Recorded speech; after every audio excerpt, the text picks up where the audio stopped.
aportant les vostres impressions, preguntes i experiències des del respecte, l'escolta i el diàleg. I sense més, cedim la paraula a Maria Sánchez Castilla, psicòloga que ens va a donar informació sobre tot el que ella crega i sobre el que necessitem nosaltres preguntar-li. Moltes gràcies. Bueno, muchas gracias por estar hoy con nosotros. Es un placer para mí poder compartir este espacio con el hecho de con Bernat, representando a la asociación GAILES y sobre todo también con todos vosotros y vosotras. Bueno, me han presentado ya, pero bueno, me vuelvo a presentar. Me llamo María Sánchez, soy psicóloga graduada en Valencia, pero bueno, yo soy de Alcira de toda la vida. Hoy no solo quiero hablar con vosotros acerca de la diversidad dentro de las familias, como bien representará el corto, sino que también quiero crear un espacio seguro en el que cada persona sienta la libertad y la seguridad de poder compartir todos aquellos pensamientos y reflexiones que se le vayan ocurriendo en este rato que estaremos juntos. Así que, una vez dicho esto, vamos a comenzar. En primer lugar, me gustaría proponeros algo, una breve actividad en la que haremos conjuntamente y os voy a plantear una pregunta y quien quiera compartir los pensamientos que ha tenido, pues que sienta la libertad de hacerlo. Y la pregunta es la siguiente. Cuando escucháis la palabra familia, ¿qué es lo primero que se os viene a la cabeza? Un grupo de gente, de personas. No, la familia tradicional. Sí, lo primero. Las personas que se quieran. Más, por ejemplo, me viene la palabra unión o ayudas, por ejemplo.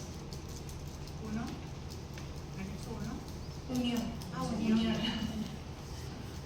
Vale. Bueno, pues muchas gracias por compartirlo.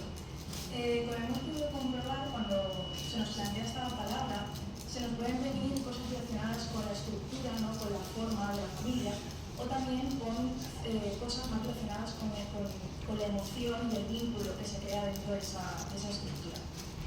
Y es en este rato en el que vamos a estar aquí hablando y debatiendo acerca de esto, donde abordaremos puntos como es qué es una familia, qué tipos de estructuras o qué tipos de familia hay según su estructura y además a qué retos o situaciones difíciles nos iremos enfrentando a día de hoy.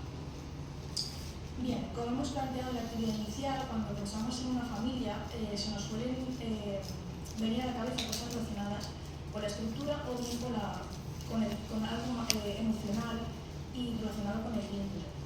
Pero vamos a coger directamente la definición del diccionario de lo que nos dice. El diccionario nos dice que familia hace referencia a un grupo de personas unidas por vínculos de sangre o matrimonio. Pelita.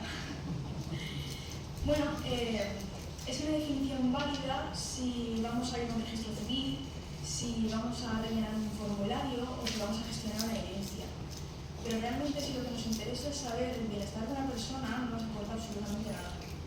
Es decir, si nuestro objetivo es indagar y explicar el por qué una persona siente seguridad o no, o siente peligro estando en un entorno familiar, realmente esta definición es totalmente banal, es decir, le tendríamos que dar más de una vuelta si se puede dar. Y es aquí donde quiero aportar algo que muchos de vosotros y vosotras conoceréis, o al menos de oídas, y es la teoría del apego de John Bowlby. Es una teoría que lleva más de 70 años sobre la mesa y que puede que nos dé una definición muchísimo más útil y más completa que la que nos da el diccionario, que seguro que sí. Bowlby define el apego como un vínculo emocional profundo y duradero que se forma entre una persona y su figura de cuidado principal. Y fijaos en el matiz porque este vínculo no se forma por la dependencia, es decir, no se forma por quién me da de comer o con quién comparto mi sangre, sino que es un vínculo con entidad propia que se sostiene por la calidad de la relación. De hecho, Bowlby entendía el apego como una necesidad biológica tan importante como es el comer o el dormir. Decía que su función es garantizar la supervivencia, pero no a través de la genética, sino a través de la cercanía. Así que si lo pensamos bien, esa parte biológica que nos dice del apego no es el ADN compartido, sino la necesidad de tener a alguien, cercano y disponible. Y ese alguien puede ser cualquier persona que cumpla esta función. Y aquí viene algo que me parece especialmente importante destacar, porque cuando hablamos de teoría del apego puede que pensemos en el vínculo madre-bebé, ¿no? Y realmente no es así. O sea, sí es cierto que Bowlby destacaba que había un vínculo especialmente significativo que se solía establecer con la madre. pero desde un inicio ya destacaba que ese vínculo de cuidado se podría establecer con otras personas más allá que con la madre biológica. Entonces, realmente, ¿qué es lo que de verdad determina que ese vínculo funcione bien? Bueno, pues aquí está la clave. Lo que determina la calidad del vínculo no es ni el sexo ni el género de la persona que cuida, no es la orientación sexual del cuidador, ni es si hay papeles legales de por medio. Lo que determina la calidad del vínculo es la sensibilidad de la figura que cuida. Y esto tiene una consecuencia clínica que quiero mencionar, porque conecta directamente con lo que vamos a ver después. Y es que cuando una figura de cuidado no responde bien a las necesidades del niño y de la niña, pueden surgir problemas tales como la dificultad para vincularse emocionalmente con otras personas o incluso la tendencia a huir o a rechazar situaciones de intimidad. Y a pesar de esta mini clase de psicología que estoy haciendo, quiero que os fijéis en una cosa importante, y es que estos patrones que acabo de mencionar no le explica la estructura familiar, sino aparecen por la calidad del vínculo. O sea, dicho de otra forma, el daño no nace de la forma de la familia, sino nace de cómo se cuida el vínculo dentro de ella. Y para terminar este primer apartado os quiero dar un dato que puede conectar con alguno de vosotros o vosotras. Y es que por suerte la teoría del apego no es una sentencia. Es decir, una persona que ha vivido en una infancia con unos cuidadores poco disponibles o incluso negligentes puede reparar ese apego en la adultez estableciendo relaciones de calidad con otras personas, ya sea con parejas, con amistades o incluso mediante relaciones laborales. Y esto, para quien conozca el concepto de familia elegida, le va a resonar muchísimo, porque es justo la explicación de por qué estas familias elegidas funcionan de verdad como familias, aunque no hayan estado presentes en la infancia de la persona. Así que una vez recalcado y demostrado que la familia no tiene por qué ser un certificado de sangre, vamos a explicar ahora qué tipos de familias hay según su estructura, para tenerlas recogidas y esquematizadas. Empezamos con las familias homoparentales, es decir, aquellas formadas por dos madres o dos padres. Pueden llegar a la crianza por distintos métodos, por adopción, por acogimiento, reproducción asistida, o bien porque alguno de los progenitores ya tenía hijos de relaciones anteriores. Seguimos con las familias monoparentales, en las que solo hay un progenitor o un cuidador al frente de la crianza. Puede ser por elección, lo que se conoce como monoparentalidad elegida, o por circunstancias, ya sea separación, divorcio o viudedad. Por otro lado, también están las familias reconstruidas, que son aquellas que se forman tras una separación y una nueva unión. En esta estructura pueden convivir los hijos de relaciones anteriores con esta nueva unión o incluso con hijos que se han creado dentro de esta nueva relación. También están las familias de acogida y las familias adoptivas, donde el vínculo no es biológico, pero la responsabilidad de cuidado es total. Y si recordáis lo que decíamos en el punto anterior, aquí se ve clarísimo, porque esa base segura de la que estábamos hablando, en este caso se ve muy claro que no depende de la genética, sino depende de la disponibilidad y la constancia de quien cuida. Por otro lado están las familias poliamorosas, formadas por más de dos personas involucradas en una relación afectiva y o romántica consensuada. Y algunas de estas personas pueden formar un núcleo familiar. Sin embargo, actualmente existe mucha controversia con este tipo de estructura y os quiero hacer una pregunta que me parece muy interesante. Y es que ¿por qué la gente suele aceptar con bastante más facilidad tantas variantes de pareja monógama, como por ejemplo casados, parejas de hecho, sin convivencias, distancias, sin hijos, con hijos, y un largo, etcétera? Y sin embargo, un solo modelo no monógamo basado en el mismo principio de consentimiento sigue generando tanto recelo, ¿no? ¿Qué habría que cambiar en la sociedad o incluso en nosotros mismos como para quitarnos ese filtro? Bueno, llegamos al modelo que creo que a muchas personas les puede tocar especialmente de cerca, y son las familias elegidas, lo que en inglés se conoce como chosen family. Hablamos de estas redes de apoyo y de cuidado mutuo que muchas personas construyen, sobre todo cuando su familia de origen no les acompaña, no les entiende directamente, les rechaza por ser quienes son.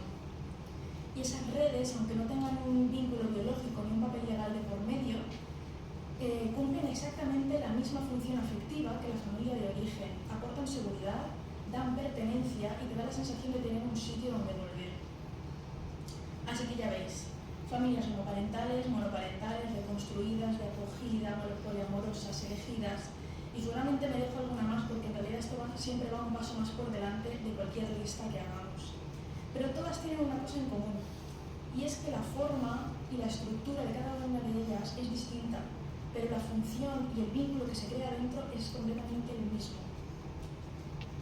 Bien, Una vez comentado los distintos modelos de familia y de dónde viene ese vínculo, vamos a bajar un momento a la realidad. Vamos a salir a las calles a ver si este tema realmente está aceptado socialmente o si por el contrario pues nos seguimos enfrentando a algunos retos y dificultades, ¿no?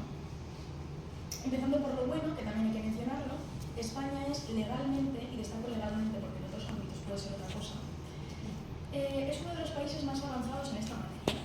Fuimos el tercer país del mundo en aprobar el matrimonio igualitario en 2005 y un año después, en 2006, se completó el marco legal con el acceso pleno de mujeres lesbianas y bisexuales a la reproducción asistida.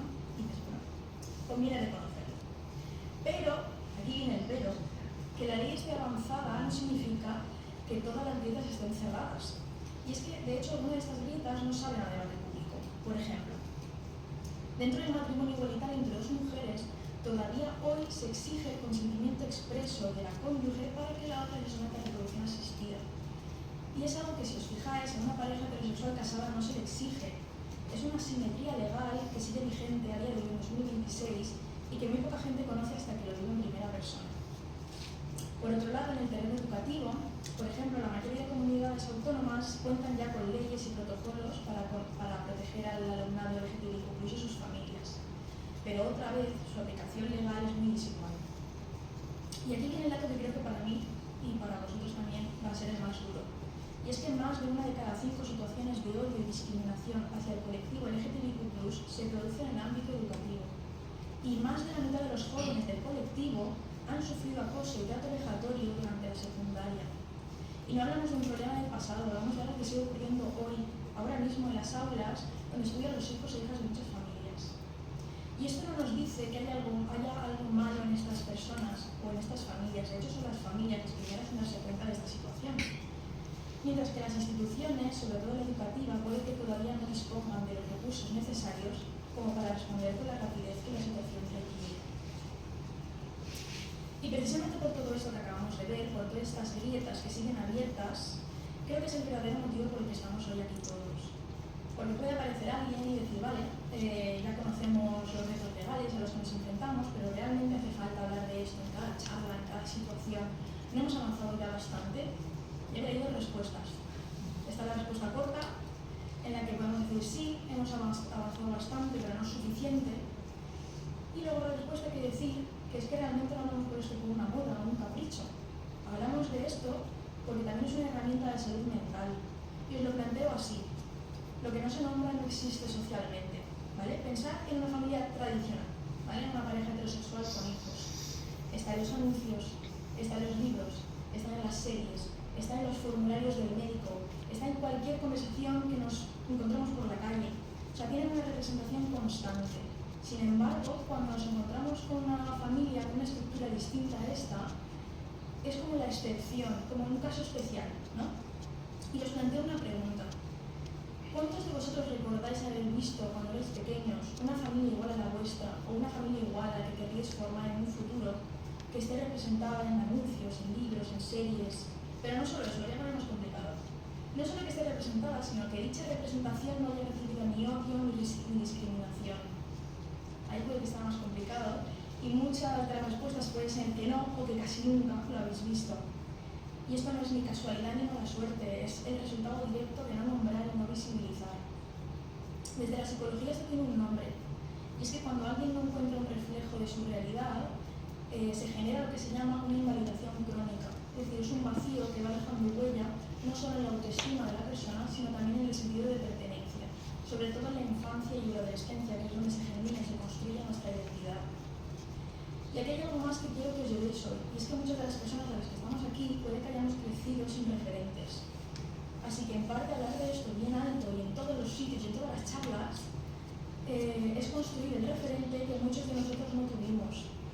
No porque haga falta convencer a nadie de que existan familias diversas y que son igual de válidas, sino porque hablando de esto, cada vez que lo nombramos, estamos construyendo el espejo en el que alguien pueda reconocerse.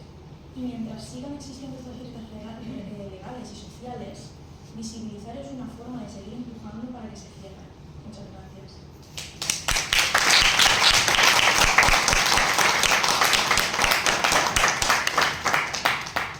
Bueno, primer donar vos les gràcies per vindre. Dir-vos que estic d'acord en tot el que diu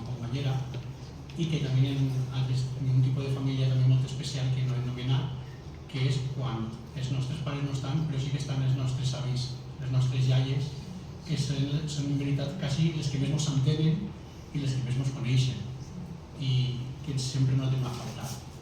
A banda de que les famílies elegides moltes voltes són elegides voluntàriament i altres voltes involuntàriament, quan per raons que no freguem a comprendre quan som molt joves et van fora de casa amb 16 anys i no tens a ningú i ahir te veus obligat a triar la teva família o patir un exili d'anar-te'n del teu poble i després als anys tindre que tornar al teu poble i trobar-te amb tota aquesta gent que t'ha fet tant de mal. Però són coses que estan ahí, gràcies a moltes coses i moltes lluites de col·lectius xicotets com el nostre hem avançat, hem tingut unes polítiques també que sempre ens han acompanyat i per què no dir-ho des de l'esquerra. I el que anem a veure ara són dos curts, en un en el que anem a veure un tipus de família molt atralentat, que serà molt divertida, en una situació que tots vivim com és el Nadal i ens farà treure la risa, i també trobarem el primer curt que anem a posar que es diu Con Paquito todo era mejor. Ara vosaltres penseu quin Paquito era. I ahir tratem també un altre tema que són les persones majors LGTBI, que també són molt invisibilitzades i que, clar, a la llarg del temps anem a tenir un problema, estem tenint el problema de que els asilos no estan preparats per a les persones LGTBI i estan tornant a entrar dins d'aquest armari i gràcies a fundacions com 26 de desembre o com altres que hi ha en Barcelona o una que està fent ara en Alcira, que estan fent una residència comuna per a viure parelles i famílies LGTBI, anem a intentar solucionar aquests problemes. Ara anem a posar-vos el curt de Con Paquito era mejor, després el de la Butar, i si vos pareix bé, en aquest moment debatrem de què vos ha paregut aquests dos curts que vosaltres trobem que són divertits i que representen un segment poblacional en el que nosaltres ens sentim incluïts. Ara baixem i som uns més de vosaltres.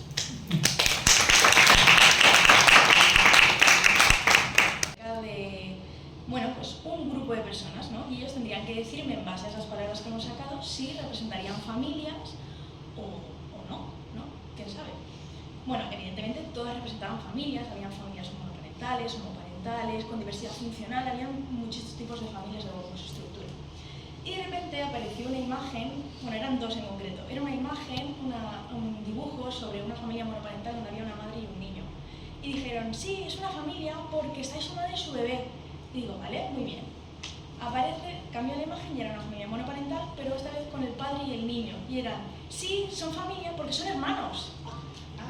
Y claro, me quedé como un poco parada, no sé si te diste cuenta, y dije, bueno, vale, es interesante, pero claro, me quedé como parada diciendo, no me había planteado esa interpretación, ¿no? O sea, bueno, puede ser, pero no era la respuesta que buscábamos. O sea, no se habían planteado, tal vez, a lo mejor porque nadie se lo ha dicho, nadie no ha recibido ese tipo de charlas. No se habían planteado la posibilidad de que una familia monoparental no tiene por qué estar una mamá y su bebé. También puede estar su padre solo y su bebé frente a la crianza. Entonces eso es algo que has mencionado y que me parece muy importante, el crear desde un inicio, ¿no? El que también, sobre todo hoy en día,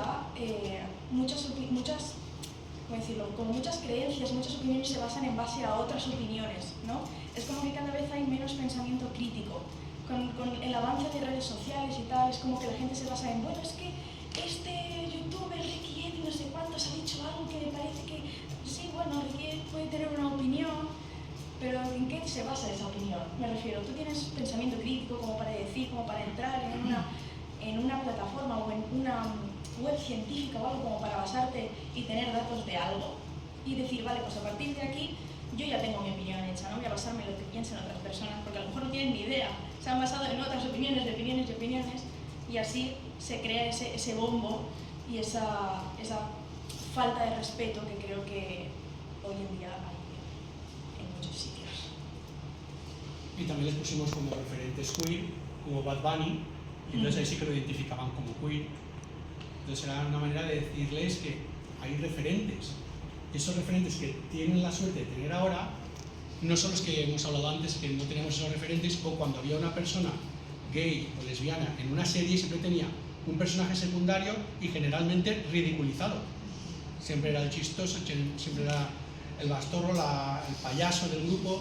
Ahora no. Yo recuerdo en los años 90 salir la serie Queer as Folk, que la tenías que ver a la 1 o 1:30 de la mañana, si no, no podías ver nada que fuese del colectivo LGTBI, una serie que para mí representa el 99,9% de mi vida, en sentirme identificado y que la recomiendo a todo el mundo. Pero ahora sí que ya han aparecido muchas series en Netflix, en plataformas, en las cuales se visualiza la gente LGTBIQ y también la diversidad racial y étnica, que esto es bueno porque ahora la gente más joven tiene esos referentes, pero también a nivel de pueblos en general, a nivel dels nostres pobles, en tots els pobles hi estic segur, i no vull que li sentem mal a ningú el que vaig a dir, que en tots heu tingut el mariquita del poble, la bollera del poble, tots, en tots els pobles han hagut. Doncs nosaltres us donem les gràcies a tots, perquè sense ells no estaríem així. Saps el que passa també? Jo penso que la gent és molt hipòcrita perquè tu pots tenir algun familiar que sigui homosexual, però és el teu familiar. Però els altres ja no els miren igual. Perquè molta gent no accepta els homosexuals, accepta a la seva amiga, al seu... Sí, va haver un... Sí, no està obert així de dir con lo que diu ella, les redes socials. Sí, ese personatge és homosexual i ui, els encanta tot. Sí, però després, és maricón. Va haver un temps... Clar, para de medir... Va haver un temps que hi havia que era una frase que estava de moda de pon un gay en tu vida, pon un bollo en tu vida o pon un trans en tu vida. I si no tenies un amic LGTBIQ, tu no eres res. Eren com una moda, eren com un pin que m'ho posava. Pues no som un pin, són persones. Esto es, os me explicaré, ensenyar xiquets des de xicotins, inculcar-los que tots siguem iguals, del color que siguem, no siguem, i no que dona igual el sexe que tu tingues tendència. La meva filla, per exemple, a l'institut va revoltar perquè un xiquet que és homosexual estava enclavant-se en ell i ella agarrant els amics i van anar a protegir-lo, anant a la directora, a tots, a reclamar i a denunciar-ho. I està denunciat. Entonces, desde xicotinius, de enseñarlos, de que... La base es el respeto. Todos, porque mira, uno está torto, el otro está coixo y cada uno es come, y punto. Y cada uno, n'hi ha que estar tot el món. Deu ser en persones. I estic molt orgullós perquè no m'ho fia. Sí. Senyal que estem fent alguna cosa bé. No, però canviant un poquet de temes, és el que diu la companyera, tots se basen en respecte, tots són persones. Ningú, i això deixo clar, ningú mos té que tolerar. Nos tenim que respectar. Perquè això de jo és que te tolero, no, a mi no me té que tolerar. Mos han de respectar. I l'estar així és una de les raons del per què se té que fer l'orgull, de per què continuem reivindicant-ho, de que molta gent ens diu per què esteu fent una manifestació, per què encara esteu fent tot això? Doncs només teniu que veure les notícies. Hi ha un xico iniciativa, li teniu que ensenyar hasta per què s'examinava el seu DNI no estava canviat i era transsexual, i teniu que ensenyar-li les operacions perquè li farem un examen, què tindrà que veure una cosa o l'altra. O en Gandia ha hagut agressions recentment. Per què celebrem l'orgull? Doncs perquè tenim que celebrar-lo, perquè tenim que visibilitzar-lo, perquè tenim que reivindicar-lo. Perquè quan anem per el carrer i n'hi hagi dos persones en la mà, no se tinguin que soltar perquè tinguin por a veure el que ens van a dir o com ens deixen de dir. Simplement busquem la normalitat, que no hi ha res millor que ser normal per a reivindicar la normalitat, però és que el que no li posem el nom no se veu. I si no se mos veu, passa com moltes coses. Mira, un exemple, la fibromialgia se veu, és un dolor, ma mare l'ha patit. I ma mare li diuen que s'estava pinxint, que si tal, però no, el dolor existia. Doncs la LGTBI-fòbia existeix i tal vegada la tingueu sentat al costat, encara que esteu així. Perquè és molt fàcil el dir, sí, muy bien aquí, me podéis ir per la porta i señalaré. Nos agradaria que quan tenim així esta xerrada, que s'aplicarà simplement des del respecte. Res més, simplement des del respecte. Des de la igualtat, la normalitat. Nosaltres hem de continuar treballant i vos animem a col·laborar en les associacions xicotetes, com Gailes, com Valle Diversa, com CDGS, com Moviment Rural. Hi ha moltes associacions xicotitives que estem treballant i vos donem també moltes gràcies per haver vingut, compartir esta vesprada amb nosaltres i sobretot a l'Ajuntament de l'Alcúdia per implicar-se, per donar visibilitat i per donar-nos veu. Així que moltes gràcies a tots i totes per vindre.